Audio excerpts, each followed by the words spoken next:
অবশেষে রেজিনগর বাবরি মসজিদের ভিত্তি স্থাপন করলেন ভরতপুরের তৃণমূল থেকে সাসপেন্ড হওয়া বিধায়ক হুমায়ুন কবির।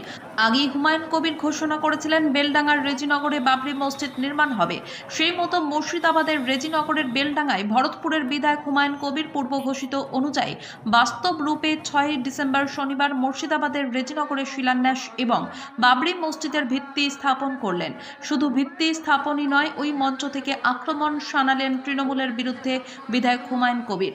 মঞ্চ থেকে হুমায়ুন কবির ঘোষণা করলেন 3 কাঠা জমির উপর তৈরি হবে মূল বাবরি মসজিদ। মোট 25 বিঘা জমির উপরে মসজিদ চত্বরে তৈরি হবে হাসপাতাল, বিশ্ববিদ্যালয়, হেলিপ্যাড এবং পার্ক সহ মুসাফির থানা হবে বলেও জানান হুমায়ুন কবির। সেই সঙ্গে তিনি আরও বলেন, বাবরি মসজিদের শিলান্যাস নিয়ে যে বিতর্ক, আর এই মসজিদ তৈরি করতে সরকারি টাকা লাগবে না ঘোষণা করলেন হুমায়ুন কবির।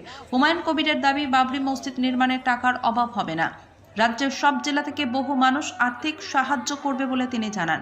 মহামান্য হাইকোর্টের নির্দেশে এই বাবরি মসজিদ শিলান্যাস নিয়ে নিয়ম শৃঙ্খলা যাতে কোনো বিঘ্ন না ঘটে তার জন্য প্রচুর পুলিশ মোতায়েন করা হয় রাজ্য সরকারের পক্ষ থেকে। বাবরি মসজিদ শিলান্যাস প্রোগ্রামে প্রচুর মানুষের সমাগম হয় বলে জানান ভরতপুরের বিধায়ক হুমায়ুন কবির।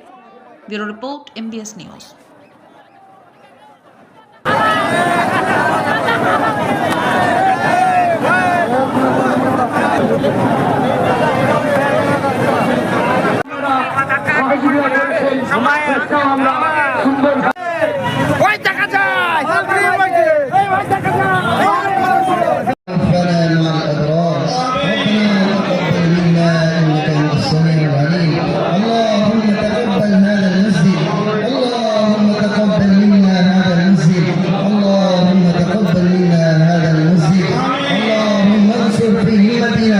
اللهم انصر في